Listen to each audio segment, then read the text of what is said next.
श्री कृष्ण ने बताया, किस घर में जन्म लेती है बेटियां। गरुड़ पुराण की एक विशेष कथा में इस बात का वर्णन है कि बेटियां किन घरों में जन्म लेती हैं। इसके अनुसार अर्जुन श्री कृष्ण से पूछते हैं कि किस कर्म के कारण किसी के घर में पुत्री का जन्म होता है।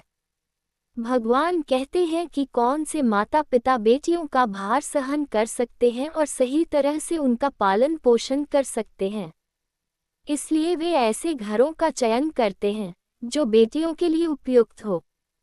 इस कथा में श्री कृष्ण बताते हैं कि बेटियां किन घरों में पैदा होती हैं। एक दिन अर्जुन और श्री कृष्ण बैठे हुए थे। दोनों जन्म मरण के बारे में बातें कर रहे थे। उसी दौरान अर्जुन ने श्री कृष्ण से सवाल किया कि माधव किन कर्मों के कारण किसी भी माता पिता को कन्या रत्न की प्राप्ति होती है। किस घरों को भगवान बेटी के जन्म के लिए चुनते हैं।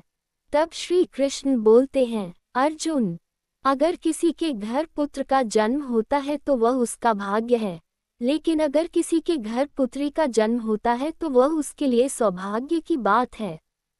बेटे अगर भाग्य से मिलते हैं तो बेटियां सौभाग्य वालों को ही मिलती हैं। जो स्त्री पुरुष अपने पूर्वजन्म में अच्छे कर्म करते हैं उन्हें ही बेटी के माता पिता होने का सौभाग्य मिलता है। आगे श्री कृष्ण कहते हैं, बेटियों के जन्म के लिए ऐसे घरों को ही ईश्वर चुनते हैं जो बेटियों का भार सहन कर सकें। धन होते हुए भी कुछ लोग ऐसे होते हैं जो बेटियों का भार सह नहीं सकते, जबकि कुछ लोग ऐसे भी होते हैं जो गरीब होते हुए भी बेटियों को बड़े ही प्रेम से पाल सकते हैं। सृष्टि के रचयिता पहले से ही जानते रहते हैं कि कौन बेटियों के लिए अच्छे माता पिता हो सकते हैं। श्री कृष्ण अर्जुन से आगे कहते हैं, पार्थ, वह बेटियां ही है जो इस सृष्टि को चलाती हैं। जिस दिन इस सृष्टि में बेटियों का जन्म लेना बंद हो जाएगा, उस दिन ये सृष्टि रुक जाएगी। फिर कुछ ही दिनों में इस सृष्टि का विनाश हो जाएगा।